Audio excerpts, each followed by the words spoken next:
அ இது மட்டும் நம்ம கிரக வழிபாடு செய்தால் உடனே நமக்கு நல்லது வரும்னு சொல்லவே முடியாது. வேலை கிடைக்கிறதெல்லாம் அவங்கவங்க கர்ம பலன்.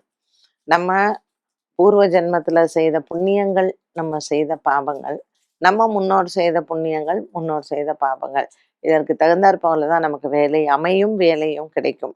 எல்லாருக்குமே பிடித்த மாரியான வேலை கிடைக்கிறதே கிடையாது. கட்டாயத்தின் பேரில் தான் வேலைக்கு போறோம். சம்பாதிக்கணுங்கிற ஒரு நிர்பந்தம்.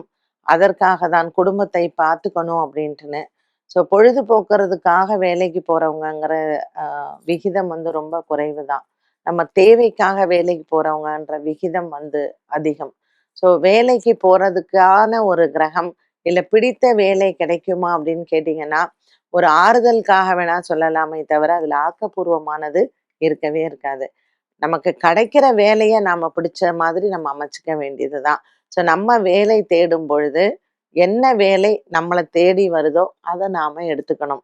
நாம தேடி போற வேலை நமக்கு கிடைக்காமல் கூட போகலாம். இதுல அதிகமா பாதிக்கப்பட்டவங்க யாருன்னா, இந்த சினிமா துறை. நெறைய வாழ்க்கையில டைம வேஸ்ட் பண்ணவங்கள நான் நெறைய பார்த்துருக்கேன்.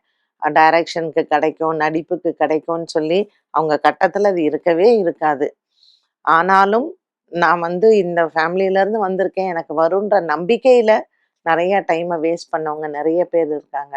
ஸோ நமக்கு எது வருதோ, நம்மளை தேடி வரக்கூடிய வேலை, இல்ல நமக்கு தெரிந்த வேலை. இத நம்ம செஞ்சோம்னா, வாழ்க்கையில ஒரு டென்ஷன் இல்லாம நம்ம இருக்கலாம். நமக்கு தெரியாத வேலையில போய் இன்வெஸ்ட் பண்ணி, அத வந்து நம்ம வேஸ்ட் பண்ணி, அதுக்கு நம்ம கடன வாங்கி, இவ்ளோ டென்ஷன் வர்றதுக்கு, தெரிந்த வேலையை செய்து, மனசையும் நம்ம தெளிவா வச்சுக்கிட்டு, கடனையும் கம்மியா வச்சுக்கிட்டோம்னா, நம்மளுடைய வாழ்க்கையில பெரிய சிக்கலோ, இல்ல டென்ஷனோ இருக்காது.